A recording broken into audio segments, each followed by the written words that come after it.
In this video, I'll show you how to allow others to share their screen in a Microsoft Teams meeting.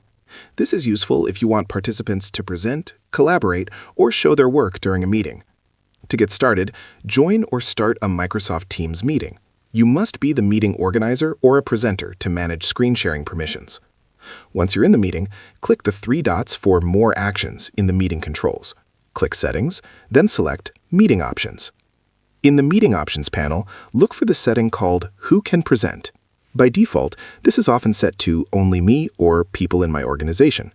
To allow others to share their screen, change the setting to Everyone or Specific People, depending on who you want to give presenting access to.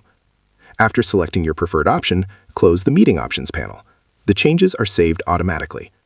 Participants who are allowed to present will now see the Share button in the meeting controls and will be able to share their screen, window, or PowerPoint. And that's how you allow others to share their screen in Microsoft Teams. If you found this tutorial helpful, leave a comment, hit the like button, subscribe to the channel, and turn on the notification bell for more Microsoft Teams tips and tutorials. Thanks for watching, and I'll see you in the next video.